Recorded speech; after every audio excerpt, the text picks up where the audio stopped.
اپنے ایمان کی آب یاری کرے، اپنے ایمان کی آب یاری کرے، دل پہ اللہ کا خوف طاری کرے۔ السلام علیکم ورحمۃ اللہ وبرکاتہ۔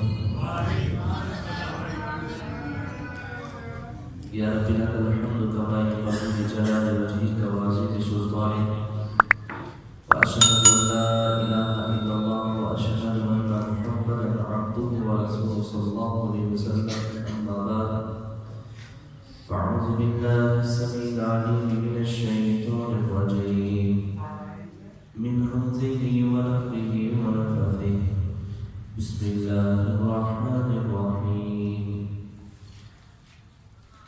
کل کے سبق کے اندر اللہ رب العالمین نے اس حوالے سے بات کی تھی کہ تمہارے اوپر مردار کا گوشت کھانا حرام ہے، اور خون یہ بھی حرام ہے، اور خنزیر کا گوشت بھی حرام ہے، اور وہ بھی جو غیر اللہ کے لیے ذبح کیا جائے یا غیر اللہ کے لیے نظر و نیاز ہو وہ بھی حرام ہے۔ ہاں کوئی مجبور ہو اور تندرستی کی حالت میں اپنی جان بچانے کی صورت میں اگر کوئی کھا لے، نہ سرکشی کرنے والا ہو نہ ہی دوبارہ ایسا کام کرنے والا ہو، تو اس کے اوپر کوئی گناہ نہیں، وہ کر سکتا ہے، کھا پی سکتا ہے، بے شک اللہ بخشنے والا رحم کرنے والا ہے۔ بے شک وہ لوگ جو حق بات کو چھپاتے ہیں اور اس کتاب کے بدلے تھوڑا سے دام پیسے لیتے ہیں، دن و دینار لیتے ہیں، یہ ویسے تو نظر آ رہا ہے عزت کھا رہے ہیں، لیکن حقیقت بات یہ ہے کہ یہ اپنے پیٹوں کے اندر جہنم کی آگ کو بال رہے ہیں۔ نہ ہی اللہ ان سے کل قیامت والے دن کلام کرے گا، نہ ہی ان کو میرا رب پاک کرے گا گناہوں سے، ان کے لیے میرے رب نے دردناک عذاب طے کر رکھا ہے۔ یہی لوگ ہیں جنہوں نے خریدا ہدایت کے بدلے گمراہی کو اور بخشش کے بدلے عذاب کو۔ یہ جہنم کی آگ میں کس طرح صبر کریں گے؟ یہ اس وجہ سے ہے کہ انہوں نے حق بات کو چھپایا اور حق بات کے اندر قرآن و حدیث کے اندر اختلاف کیا۔ لفی شقاق بعید، البتہ یہ بہت دور کی گمراہی میں چلے گئے ہیں، اب ان کا واپس پلٹنا محال ہے، یہ کبھی واپس نہیں آ سکتے۔ یہ ہم نے کل کے سبق کے اندر پڑھا تھا۔ آج کا جو سبق ہے وہ صفحہ نمبر 17 ہے اور آیت نمبر 177 ہے۔ آج کے سبق کے اندر اللہ رب العالمین جب قبلہ چینج ہو گیا، بیت المقدس کی بجائے اللہ رب العالمین نے نبی مکرم صلی اللہ علیہ وسلم اور اہل ایمان کو بیت اللہ کی طرف منہ کر کے نماز پڑھنے کا حکم دیا، تو اس وقت یہودی اور عیسائی انہوں نے تو طنز کیا ہی کیا تھا، تو سارا لوگ مسلمان بھی پریشان ہو گئے کہ یہ کیا معاملہ ہو رہا ہے، کیوں ہم نے اپنا رخ چینج کر لیا ہے۔ اس حوالے سے اللہ رب العالمین بات کرنے لگے ہیں کہ یہ صرف قبلے کی طرف منہ کرنے کے اندر یہ ساری نیکی نہیں آ گئی، اصل دار و مدار یہ ہے کہ کون اللہ کی بات مانتا ہے اور کون اللہ کی نافرمانی کرتا ہے۔ پہلے بیت المقدس کی طرف منہ کر کے نماز پڑھتے تھے تو اسی کے اندر اللہ کا حکم تھا، اور اب بیت اللہ کی طرف منہ ہے تو اس کے اندر بھی اللہ کا حکم ہے کہ تم بیت اللہ کی طرف منہ کر کے نماز پڑھو، اور اللہ نے انسان کو اس دنیا میں چیک کرنے کے لیے بھیجا ہے کہ یبلوکم ایکم احسن عملا، میں اس دنیا کے اندر دیکھنا چاہتا ہوں کون میری بات کو مانتا ہے اور کون میری نافرمانی کرتا ہے۔ اس حوالے سے مزید بات سبق کے اندر ہوگی کہ اصل نیکی کیا ہے، صرف اپنی سمت کو چینج کر لینا، مشرق کی بجائے مغرب کی طرف وہ کر لینا، یا مغرب کی بجائے شمال کی طرف یا مشرق کی طرف وہ کر لینا، اس کے اندر نیکی نہیں۔ نیکی اور کاموں کے اندر ہے۔ اللہ تفصیل کے ساتھ ان نیکی اعمال کو ہمارے سامنے بیان کرے گا اور ہمیں سمجھائے گا کہ یہ کام کرو گے تو اس کی نیکی ملے گی۔ مزید بات سبق کے اندر ہوگی۔ فرمایا لیکس البیضا، نہیں ہے نیکی ان تولوا، یہ کہ تم پھیر لو وجوہکم، اپنے چہرے کو، قبل المشرقی، مشرق کی جانب، والمغربی، اور مغرب کی جانب۔ مثال کے طور پہ پہلے قبلہ تھا اس طرف، اب قبلہ ہو گئے اس طرف، تو اس طرف نیکی یا اس طرف نیکی یہ کوئی نیکی نہیں، یہ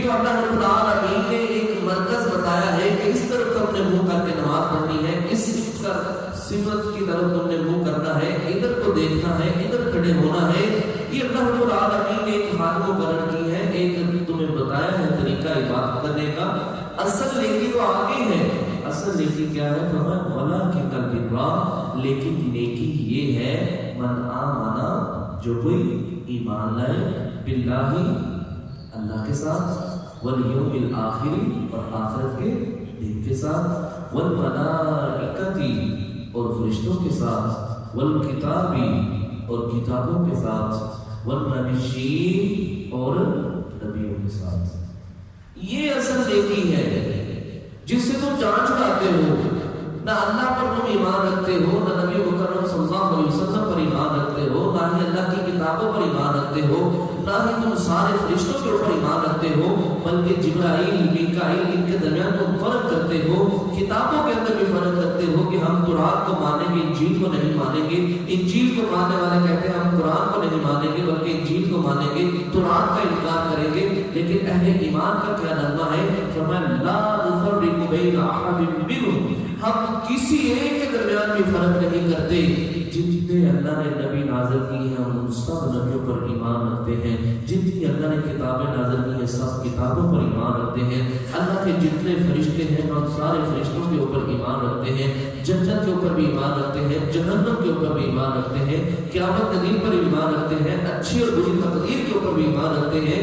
وہ مشہور حدیث حضرت جبرائیل علیہ السلام والی، جو نبی اسلام کے ساتھ بالکل ساتھ مل کے بیٹھ گئے تھے اور نبی اسلام السلام سے سوال کر رہے تھے، اور تعجب والی بات یہ ہے صحابہ کرام رضوان اللہ اجمعین فرماتے ہیں کہ یہ بندہ خود ہی سوال کرتا ہے اور کہتا ہے آپ نے بالکل ٹھیک کہا ہے۔ یہ بڑی تعجب والی بات تھی، جب تمہیں پہلے پتا ہے تو پھر تم سوال کیوں کرتے ہو؟ تو اس میں سے حضرت جبرائیل علیہ السلام نے ایک سوال یہ بھی کیا تھا کہ نبی صلی اللہ علیہ وسلم ایمان کیا ہے؟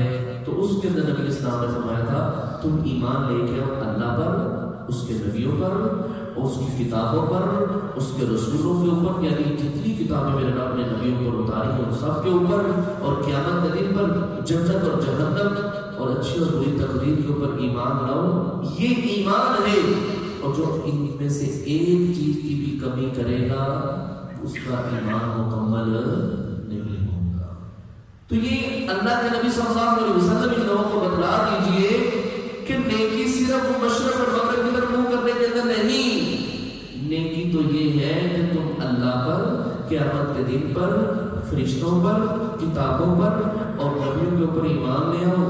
یہ سب سے بڑی نیکی، اور یہ اتنی بڑی نیکی ہے نبی مکرم صلی اللہ علیہ وسلم کے بعد عمرو بن عاص رضی اللہ تعالیٰ اسلام قبول کرنے کے لیے حاضر ہوئے تو نبی علیہ السلام کے سامنے بیٹھ کے کہتے ہیں ہمیں اسلام کو قبول کرنا ہے۔ اسلام نے ٹھیک ہے، ہاتھ آگے کیا، انہوں نے اپنا ہاتھ پیچھے کر دیا، کہنے لگے خیریت، کہنے لگے ایک شرط لگانا چاہتے ہیں، نبی اسلام کو بتاؤ، کہنے لگے جو ہم نے پہلے گناہ کیا ان کا کیا بنے گا؟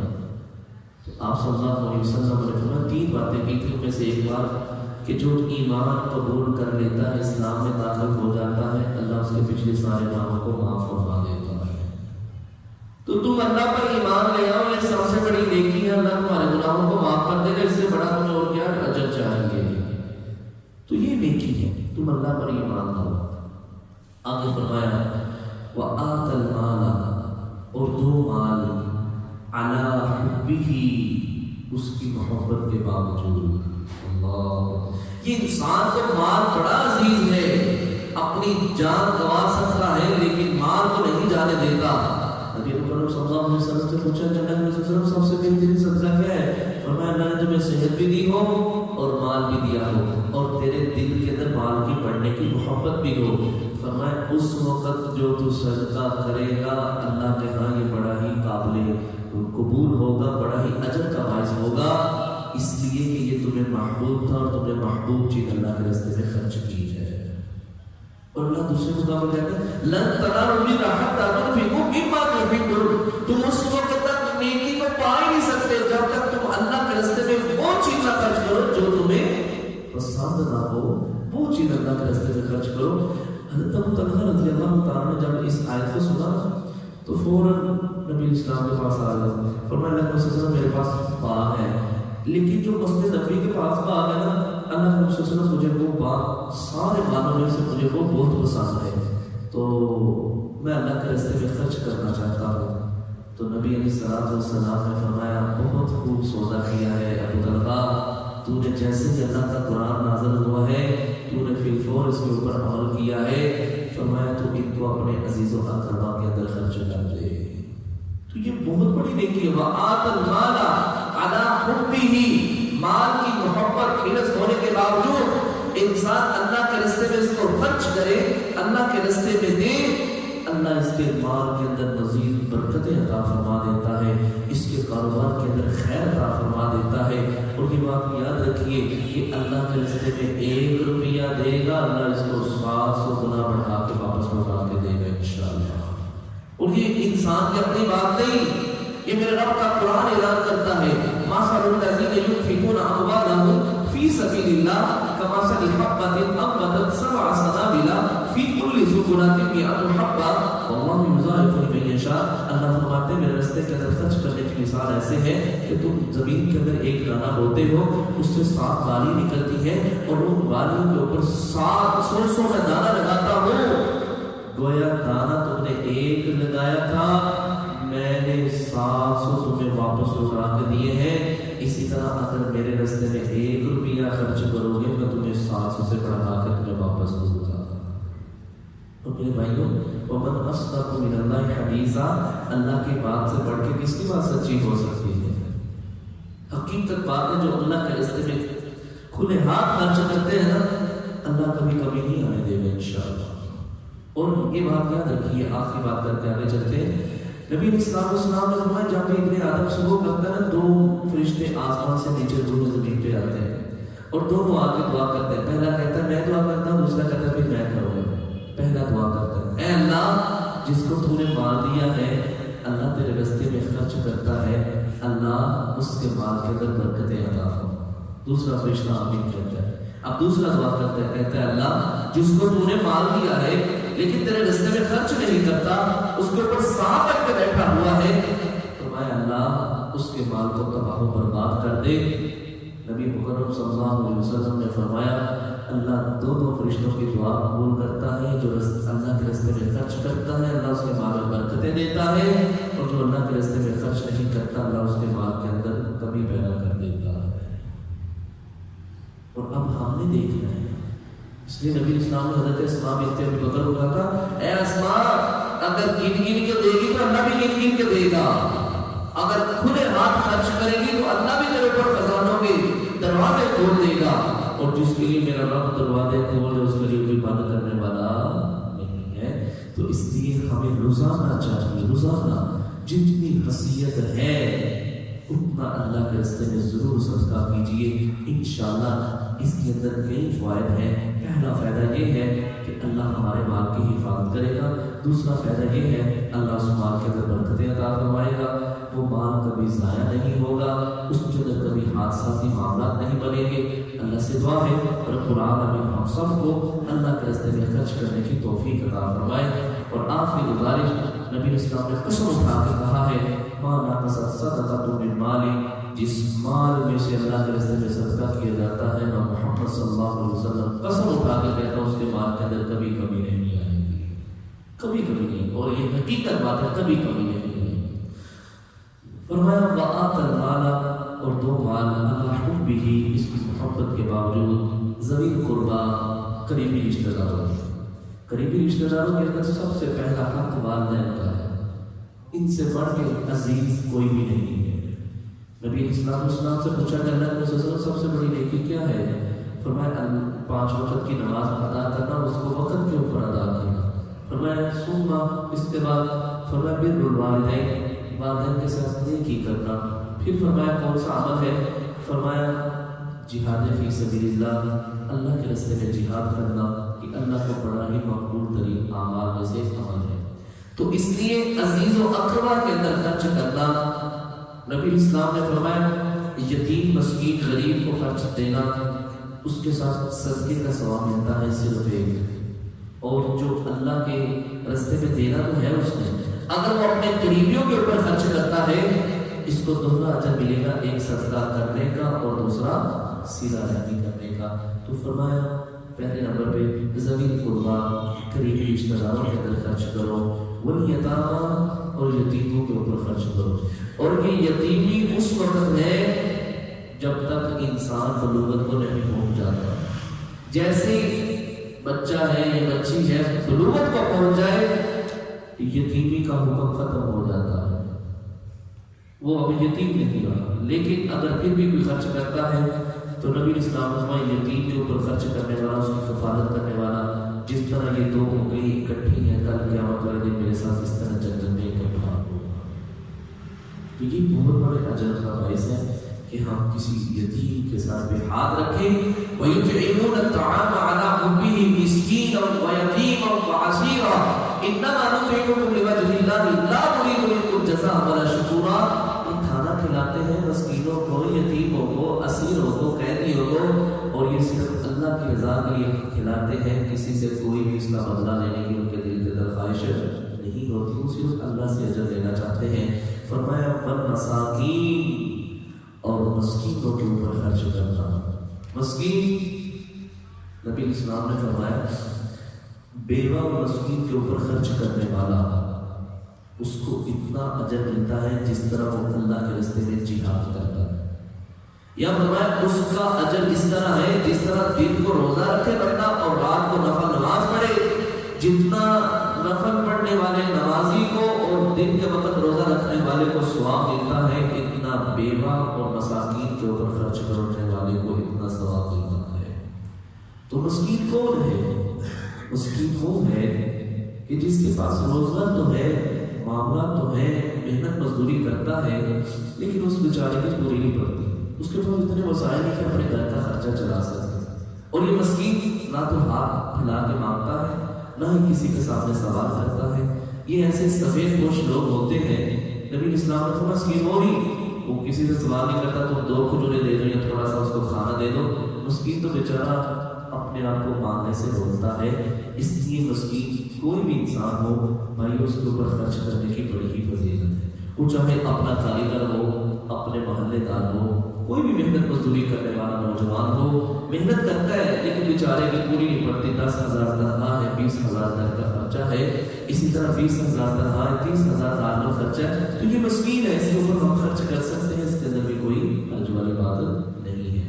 فرمایا وابن السبیل، اور مسافروں کے اوپر خرچ کرنا. کسی کی جیب کٹ گئی، کوئی مسئلہ بن گیا، پیسے گر گئے، پیسے گم ہو گئے، کوئی بھی معاملہ بن گیا ہے، ریجنل بات ہے، تو پھر اس کے اوپر بھی خرچ کرنے کا انسان کو انشاءاللہ اجر اور بدلہ ملے گا.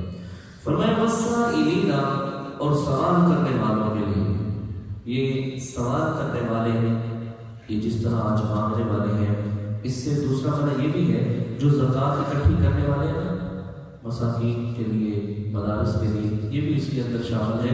لیکن یہاں یہ بھی بات یاد رکھیے سوال کرنے والا اگر تو وہ مستحق ہے تو اس کو ضرور دینا چاہیے. اگر وہ مستحق نہیں، پیشہ ورانہ اس کا کام ہے، جس طرح ہمارے یہاں معاشرے کے اندر مساجد کے اندر لوگ آتے ہیں اور ایسی ایسی کہانیاں سناتے ہیں کہ لوگوں کی آنکھوں کے اندر آنسو آ جاتے ہیں، تو بعد میں پتہ چلتا ہے کہ ایسا 2 نمبر کام ہے. تو اس لیے میرے بھائیوں سب سے بہترین خرچ کرنے کا ذریعہ یہ ہے کہ ہم اپنے عزیز و اقربا اور محلے داروں کے اندر دیکھیں جو ہمیں پتہ ہے کہ یہ مستحق لوگ ہیں. ہم نے اپنا مال خرچ کرنا تو ہے ہی ہے، اگر ہم اپنے رشتہ داروں کے اندر محلے کے اندر خرچ کر دیں گے تو اس کا زیادہ ثواب بھی ہوگا اور زیادہ فائدہ بھی ہوگا، اور دل بھی مطمئن ہوگا کہ جہاں میں نے خرچ کیا ہے میں نے بالکل صحیح جگہ پہ خرچ کیا ہے. فرمایا وفی الرقاب، غلام آزاد کرنے کے اندر، گردن چھڑانے کے اندر. اب تو یہ کوئی فرق نہیں ہے، ایسا معاملہ نہیں ہے. اس دور میں لونڈیے اور غلام ہوا کرتے تھے.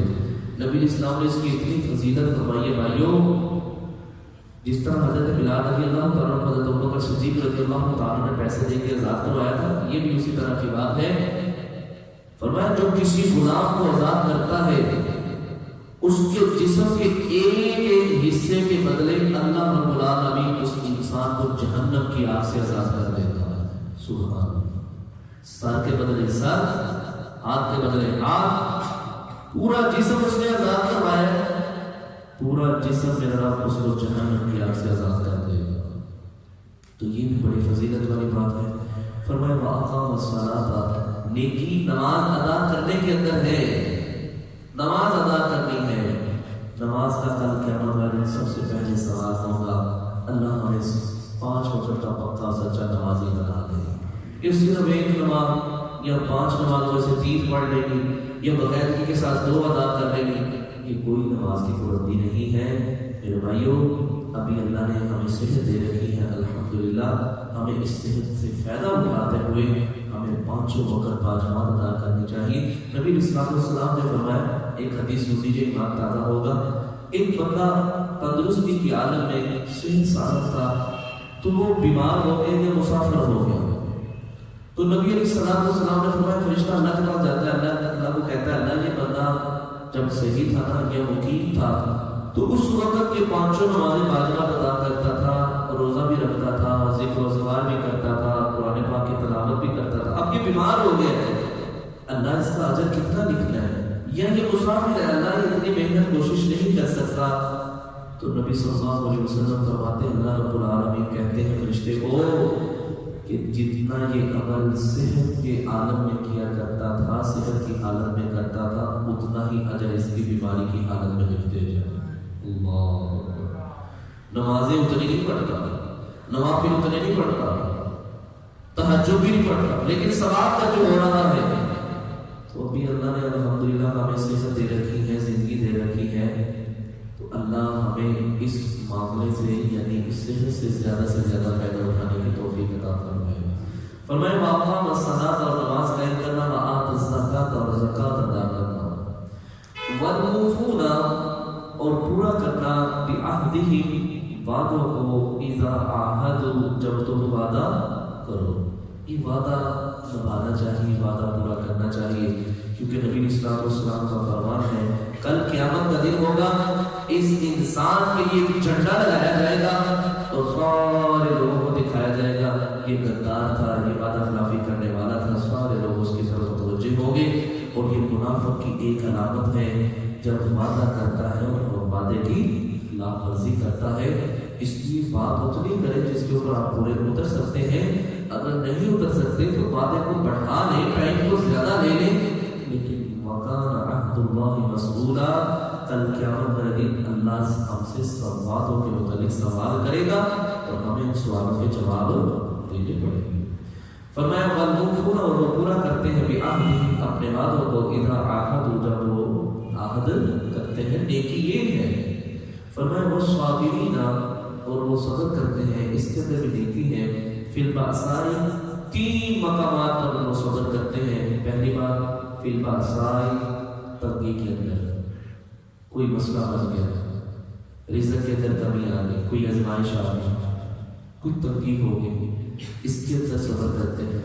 والضراء، اور تکلیف کے عالم میں کوئی جسم میں بیماری آ گئی، بخار ہو گیا، کوئی زخم آ گیا، کوئی چوٹ آ گئی، فرمایا اس میں صبر کرتے ہیں۔ وحین البأس، اور جنگ کے اندر صبر کرتے ہیں، بھوک لگی ہے، کھانا نہیں ملا، لڑائی کا خوف ہے، ڈر ہے، یہ اللہ کے راستے میں نکلا ہوا ہے، پیٹ پھیر کے بھاگتا نہیں ہے، وہاں ڈٹ کے مقابلہ کرتا ہے، جنگ کے اندر بھی صبر کرتا ہے۔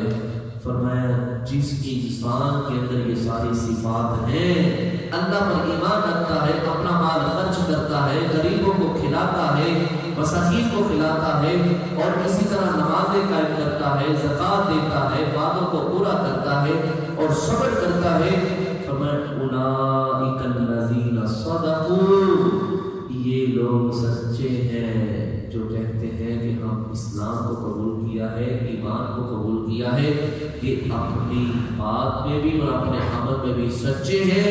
انہوں نے زبان سے اقرار کیا اور اپنے عمل سے یہ سب کچھ دکھلا دیا کہ ہم یہ ایمان کو قبول کرنے والے ہیں، نیکی کے کام کرنے والے ہیں۔ جو بندہ یہ کام کرتا ہے، آسمان سے میرا رب کہتا ہے اولئک الذین صدقوا، یہ لوگ اپنی بات میں سچے ہیں، واولئک، اور یہی وہ لوگ ہیں، هم المتقون، یہی لوگ پرہیزگار ہیں، متقی لوگ ہیں، جو کل قیامت والے دن جنت کا حقدار بننے والے ہیں۔ اللہ سے دعا ہے رب العالمین ہمیں بھی یہ سارے کام کرنے کی توفیق عطا فرمائے، اپنا مال اللہ کے راستے میں خرچ کرنے کی توفیق عطا فرمائے، مصائب کے اوپر صبر کرنے کی توفیق دے، اور اسی طرح 5 وقت کا پابند بنا دے، اپنے وعدوں کو پورا کرنے کے لیے ہم سب کو توفیق عطا فرمائے۔ سبحانک اللہم وبحمدک اشہد ان لا الہ الا انت استغفرک واتوب الیک۔